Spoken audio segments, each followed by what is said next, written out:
Hello everyone, welcome to this YouTube channel.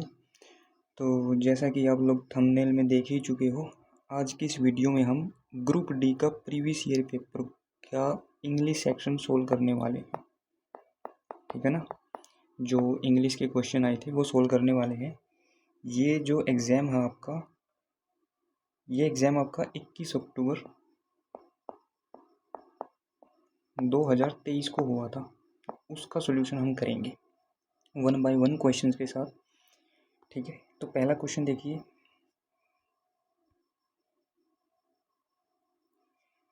पहला question जो आप देख पा रहे हो वो है स्पेलिंग वाला क्वेश्चन। जैसे कि हमसे दो टाइप के क्वेश्चन पूछते हैं, या तो बोलेगा करेक्टली स्पेल्ड बताओ, जो कि हमारे सामने है ये क्वेश्चन, या फिर बोलेगा मिस स्पेल्ड बताओ, यानी कि गलत स्पेलिंग वाला क्वेश्चन बताओ। तो इस टाइप के क्वेश्चन को देखो कैसे करते हैं। एक तो आपका प्रोनाउंसिएशन ठीक होना चाहिए, यानी कि आप ठीक ढंग से वर्ड का उच्चारण करो, तो आपको स्पेलिंग का ज़्यादा कुछ दिक्कत नहीं रहेगी। दूसरी चीज़, अपना वर्ड को ब्रेक करके समझो। वर्ड को ब्रेक करके समझो। सर ब्रेक करके कैसे? जब भी आप किसी वर्ड को ब्रेक करोगे तो क्या चीज़ निकलेगी? तो रूट वर्ड या फिर प्रीफिक्स या सफिक्स, ये दो चीज़ें। प्रीफिक्स जो वर्ड के पहले लगता है, सफिक्स जो वर्ड के बाद में लगता है। ठीक है, ज़्यादा हम डिटेल में नहीं जाएंगे क्योंकि वीडियो बहुत ज़्यादा लंबी हो जाएगी। अभी ये वीडियो मैं इसको 10 से 15 मिनट में ही रखना चाहता हूँ। तो ऐसे रहता है चीज़ें। अब जो क्वेश्चन में हमें वर्ड दिया गया है, वो दिया गया है ह्यूमर का, यानी कि इसका रूट वर्ड जो निकालें, इसको दो तरीके से लिख सकते हैं इसकी स्पेलिंग को। एक तो होता है हमारा HUMOR, ह्यूमर, और दूसरी जो स्पेलिंग रहती है हमारी HUMOUR। ठीक है, ये दो वर्ड। अब देख पा रहे होगे आप, लास्ट में OUS लगा है यहाँ पे, कहीं पे नहीं लगा क्योंकि ये मिस स्पेल्ड हमें निकालना है। ठीक है, मिस स्पेलिंग दी हुई है, एक ही ऑप्शन इसमें से ठीक है। OUS कब लगता है? सर ये सफिक्स है एक, जो एंड में लगता है, और इसके एंड में लगने से जो वो वर्ड है वो एडजेक्टिव बन जाता है। ठीक है, अब इसमें देखो सर, इसके पीछे जो है HUMOROUS, अब इस वर्ड के पीछे हमने OUS लगा दिया। ये तो वर्ड ऐसे लिखा जा सकता है, या फिर ये वर्ड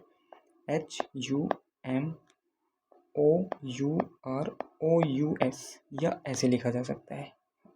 किया क्या हमने, जो ये रूट वर्ड्स थे इनके पीछे OUS लगा दिया, अब ये एडजेक्टिव फॉर्म में बन गए। तो इन दोनों स्पेलिंग में से एक इन ऑप्शंस में हमें मिलेगी। पहले वाला चेक करो, HUMORUS, ये गलत हो जाएगा क्योंकि यहाँ पे क्या मिसिंग है, यहाँ पे अगर ओ और होता तो ये ठीक हो जाता। देखो सेकंड ऑप्शन में HUMOROUS, ये बिल्कुल करेक्ट है, क्योंकि मैंने बोला ना इसमें अगर ओ और होता तो ये ठीक हो जाता, तो इसमें है ओ, ये वाले इससे मैच कर रहा है ये। देखो ये देखो HUMOROS, इसमें यहाँ पे यू मिसिंग है, ये भी गलत हो जाएगा। यहाँ पे ए आ रखा है, ए तो आएगा ही नहीं इसमें। ठीक है ना, इसमें रूट वर्ड में ए लगा रखा है तो ए तो आएगा ही नहीं। तो इस तरीके से आप स्पेलिंग वाले क्वेश्चन को हैंडल कर सकते हो। नेक्स्ट क्वेश्चन देखेंगे। अगला क्वेश्चन है कि choose the alternative which best expresses the given sentence in passive voice, यानी कि एक्टिव वॉइस से पैसिव वॉइस में कन्वर्ट करनी है चीज़ें। अब बात करें एक्टिव वॉइस और पैसिव वॉइस की, इसको एक बार थोड़ा सा समझ लेते हैं अपन कि एक्टिव वॉइस और पैसिव वॉइस क्या होता है। देखो थोड़ा थोड़ा एक्सप्लेन करते जाऊंगा जो जो कॉन्सेप्ट आएगा। एक्टिव वॉइस और पैसिव वॉइस, ठीक है। एक्टिव वॉइस में क्या होता है, सब्जेक्ट होता है जो कि एक्शन करे। अगर मैं सरल भाषा में बताऊं कि एक्टिव वॉइस में जो एक्शन हो रहा होता है उसको करने वाला सब्जेक्ट वहाँ पे प्रेजेंट होता है। ठीक है, एक्शन होगा, एक्शन क्या होती है, वर्ब ही होती है हमारी। जैसे आप बोलोगे कि राम किक्ड अ मैन, भाई राम ने एक बंदे को लात मारी, तो एक्शन क्या है वहाँ पे, लात मारना, किक्ड है ना। तो किक क्या है वहाँ पे, वर्ब है, वर्ब ही हमारा एक्शन है। तो वर्ब से पहले अगर सब्जेक्ट हो तो वो एक्टिव वॉइस होता है, अगर वर्ब से पहले कोई सब्जेक्ट ना हो तो वो पैसिव वॉइस होता है। और भी कुछ चीज़ें होती हैं जिससे हम एक्टिव वॉइस और पैसिव वॉइस को पहचान सकते हैं, उसके बारे में बात करेंगे जल्दी से। Active voice and passive voice, ठीक है। इसकी स्ट्रक्चर क्या होती है मेरे भाई? Subject plus verb plus object. देखो आ गया ना वर्ब के साथ सब्जेक्ट। इसकी क्या होती है, इसमें पहले सब्जेक्ट नहीं होता, मैंने बताया था ना, पैसिव वॉइस में वर्ब से पहले कोई सब्जेक्ट नहीं होता। तो ऑब्जेक्ट बी फॉर्म, ये बी फॉर्म क्या होती है, जैसे कि इज़, एम, आर। जब इसी यूट्यूब चैनल पर चैप्टर वाइज क्लासेस चलेगी तो बहुत अच्छे से समझाऊंगा मैं आपको ये चीज़ें, थोड़ा सा भी छोटा सा भी कन्फ्यूजन नहीं रहेगा आपको, ठीक है।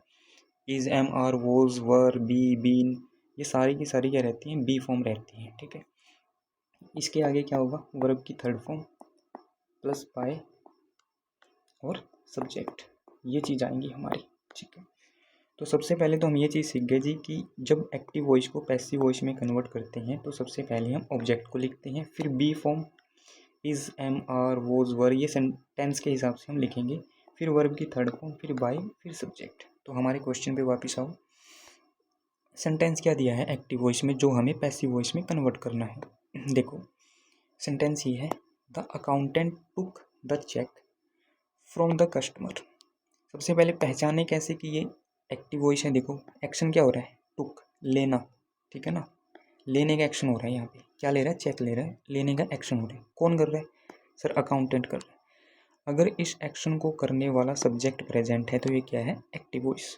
समझ गए चीज़ों को, जी बिल्कुल। अब देखो इसमें ऑब्जेक्ट क्या है, ऑब्जेक्ट है जी चेक, क्योंकि वो चेक को ले रहा है, टुक द चेक। तो सबसे पहले हम ऑप्शंस में चेक करेंगे कि सबसे पहले हमारा ऑब्जेक्ट आना चाहिए, क्योंकि हमने पैसिव वॉइस में पढ़ा था कि सबसे पहले ऑब्जेक्ट को लिखते हैं। चेक करो ऑप्शंस में, पहले में द चेक है सर, सेकंड में द चेक है, तीसरे में नहीं है, तीसरे में कस्टमर दे रखा है सीधा, तो ये ऑप्शन कट जाएगा। चौथे में भी द चेक है, चलो ठीक है। आगे चेक करो, the accountant took the cheque from the customer. अब ये टुक क्या है, ये वर्ब की सेकंड फॉर्म है, ठीक है। अब जो पैसिव वॉइस में हमें बी की फॉर्म लगानी थी वो मैंने बोला था टेंस के हिसाब से चलती है, और क्योंकि हमारा जो ऑब्जेक्ट है वो सिंगुलर है तो वर्ब भी सिंगुलर लगेगी, पास्ट की। कौन सी लगेगी, वॉज। तो वॉज वर्ब चेक करो, देखो पहले ऑप्शन में इज है जी, ये पास्ट में है, ये प्रेजेंट में कैसे हो जाएगा, ये भी गलत। यहाँ पे वॉज टेकन है तो ये सही हो सकता है हमारा, अभी तक मैंने सही टिक नहीं किया। यहाँ पे हैड बीन है तो ये भी गलत हो जाएगा। तो ऑप्शन नंबर कौन सा ठीक होगा, 2। देखो हो सकता है कि अभी चीज़ें आपको समझ में ना आ रही हो, क्योंकि आपने हो सकता है सिलेबस ना किया हो या चीज़ें नहीं पढ़ी हो, लेकिन मैं एक तरीका बता रहा हूँ कि कैसे आप ऑप्शन से चेक करते हो। आपको सारे ऑप्शंस पूरे पूरे पढ़ने की कोई ज़रूरत नहीं है, बस काम की चीज़ें देखो और अपना आंसर निकालो, और इसमें आपके गलत होने के चांसेस भी बहुत कम रहते हैं। 100% एक्यूरेसी रहती है इसमें, ठीक है। और बाकी मैं हर एक चीज़ एक्सप्लेन करूँगा तो जब आपकी टॉपिक वाइज क्लासेस चलेंगी, ठीक है ना। अगला क्वेश्चन देखो, फिर अगला क्वेश्चन है, following question the first and the last part of sentence are numbered S1 and S6। यानी कि पहला S1, पहला जो सेंटेंस उसको S1 नाम दिया गया है और सबसे लास्ट वाले को S6। The rest of the sentence is split into 4 parts. यानी कि जो सेंटेंस रह गया उसको 4 टुकड़ों में बांटा, PQRS। This 4 parts are jumbled, यानी कि इनको अपने स्थान से इधर उधर कर दिया गया है, हमें ठीक ऑर्डर में लगाने हैं ये, जिससे ये सारा सेंटेंस एक लॉजिकल मीनिंग बनाए। Rearrange them in correct order, ठीक है। अब देखो जब भी सेंटेंस रीअरेंजमेंट की बात आती है तो इसमें हमें सबसे इम्पोर्टेंट है कि हम एक लॉजिकल फ्लो ढूंढें, है ना, कि सेंटेंस एक लॉजिक बनाता हो, सेंटेंस एक लॉजिक बना रहा हो, ऐसे सेंटेंस हम जोड़ते जाएंगे आगे। और ग्रुप डी में इसी लेवल के आते हैं, आप लॉजिकल फ्लो बना के ही आराम से उड़ा सकते हो। बाकी मैं क्लासेस में आपको बताऊंगा कि पार्ट ऑफ स्पीच कैसे यूज़ करनी है ऐसे क्वेश्चंस में, ग्रामर कैसे यूज़ करनी है ऐसे क्वेश्चंस में, प्रेपोजिशन का क्या रोल रहता है ऐसे क्वेश्चंस में, सब कुछ डिटेल में मैं आपको बताऊँगा, ठीक है। तो देखो पहला सेंटेंस देखो, पहला तो फिक्स है, पहला तो रहना ही ऐसे, एस है, ये तो फिक्स रहेगा S1। 1 2 3 4 4 सेंटेंस हमें पुट करने हैं लॉजिकल ऑर्डर में, और S6 भी फिक्स है लास्ट में। सेंटेंस क्या है, even today in many countries, कह रहा है कि आज भी बहुत सारे देशों में। अगला सेंटेंस है neglected and there are far. अब कोई लॉजिक नहीं बना रहा है, देखो नेग्लेक्टेड, किसको नेग्लेक्ट किया गया है हमें ये पता ही नहीं है, तो पी सेंटेंस नहीं आ सकता। आप पढ़ के देखो ना, even today in many countries neglected and there are far, भाई क्या नेग्लेक्ट किया गया है ये तो बता ही नहीं रखा, ठीक है ना, तो पी नहीं आएगा। देखो पी जिस भी ऑप्शन में पहले है उसको कट दो, पहला ऑप्शन कट गया, ठीक है। अगला पढ़ो, वुमेन कंटिन्यू टू बी। अब इसको जोड़ के देखो, even today in many countries women continue to be, आज भी बहुत सारे देशों में औरतें लगातार, ये सेंटेंस देखो अभी तक मीनिंग बना रहा है, आगे देखो continue to be neglected and there are far. भाई अब देखो आपको लॉजिक बनता हुआ दिखाई दे रहा है कि आज भी बहुत सारे देशों में वुमेन जो है उनको नकारा जा रहा है, उनकी ऐसे मतलब एक दरकिनार कर दिया है उनको, एंड देर आर फार। अब देखो फार के साथ ना या तो मोर आता है या फ्यूअर आता है। अब मोर और फ्यूअर ढूंढ लो, यहाँ पे देखो फ्यूअर है, यहाँ पे मोर नहीं है, तो अगला सेंटेंस ये होगा। अब लॉजिकली यहाँ पे सेंटेंस बन रहे हैं, कौन कौन सा, पहले तो सर S1 के बाद जो आएगा even today in many countries women continue to be, तो क्यों आएगा पहला सेंटेंस, चेक करो ऑप्शंस में, ऑप्शन नंबर 2 में ही है, तो ऑप्शन 2 ही आपका आंसर होगा। आगे देखो आंसर हमने निकाल लिया, एक बार सारे सेंटेंस पुट करते हैं। कंटिन्यू टू बी नेग्लेक्टेड, उनको दरकिनार कर दिया गया है, and there are far fewer women, बहुत कम औरतें हैं, देन मैन आदमियों से, who have had the benefit of, जिनको फ़ायदा मिला है एजुकेशन और वोकेशन ट्रेनिंग का। तो ये लॉजिकली बैठ रहा है। पहला सेंटेंस कौन सा था, पी, ओ सॉरी क्यू, S1 के बाद, फिर कौन सा था पी, और फिर कौन सा था एस, और फिर कौन सा है आर। तो ऐसे आप लॉजिकल फ्लो ढूंढ के, मीनिंग ढूंढ के कि सही ढंग से सेंटेंस मीनिंग बना पा रहा है या नहीं, तो उस हिसाब से आप कर सकते हो। बाकी मैं हर एक चीज़ बहुत सारे एग्जाम्पल से आपको ये क्लियर करा दूंगा, चुटकियों में करेंगे आप ऐसे क्वेश्चंस, क्योंकि बहुत इजी क्वेश्चन आते हैं आपके एग्जाम में, ठीक है ना। अगला क्वेश्चन देखो भाई, अगला क्वेश्चन है नरेशन पर, कह रहा है कि इनडायरेक्ट स्पीच में बदलो, डायरेक्ट स्पीच दे रखी है, ये हमारी डायरेक्ट स्पीच दे रखी है। Shakti said to his friend look out there is a snake behind you. अब देखो यहाँ पे एक वर्ड आया है लुक आउट, लुक आउट का मतलब है वो उसको एक चेतावनी दे रहा है, कि हम बोलते हैं ना वॉच आउट, ध्यान से ध्यान रखो, ठीक है, वॉच आउट लुक आउट ऐसे करके। तो ऐसे हम सेंटेंसेस जो है वो वर्ड जो है होते हैं हमारे कुछ। तो लुक आउट का जब भी कोई चेतावनी दी जाती है, तो डायरेक्ट और इनडायरेक्ट स्पीच में, जब भी डायरेक्ट स्पीच में लुक आउट वॉच आउट ऐसे वर्ड का प्रयोग होता है, तो ये वॉर्नड में बदल दिया जाता है, वार्निंग में ना, वॉर्नड, ठीक है। तो आपको कुछ नहीं करना, बस देखना है किस ऑप्शन में आपको वॉर्नड मिल रहा है। देखो पहला ऑप्शन चेक करो, Shakti told his friend to look out, ये तो ऐसे का ऐसे आ गया, गलत हो जाएगा। शक्ति एक्सक्लेम्ड, एक्सक्लेम्ड नहीं आएगा, वॉर्नड आएगा, तो गलत। Seeing a snake behind him, asked, asked नहीं आएगा, वॉर्नड आएगा, गलत। शक्ति वॉर्नड हिज फ्रेंड, देखो आपका ऑप्शन कौन सा होगा, 4 करेक्ट होगा। अब जिसको ये पता है, कुछ नहीं है, ये बिल्कुल बेसिक सा रूल है, कॉमन रूल है, जो सभी स्टूडेंट्स को पता है जिसने भी ये टॉपिक किया है, ठीक है, बिल्कुल हलवा क्वेश्चन है उनके लिए, लेकिन जिसने नहीं पढ़ा उसके लिए बहुत डिफिकल्ट हो जाएंगी चीज़ें। वैसे अगर मैं बात करूँ, जो डायरेक्ट और इनडायरेक्ट स्पीच के बेसिक से 3 रूल रहते हैं भाई, कौन कौन से। पहला पहला रूल आपका रहता है कि जो अगर सैड आ जाए एक्टिव उसमें डायरेक्ट स्पीच में, तो वो कन्वर्ट होगा सैड दैट या टोल्ड में, ठीक है।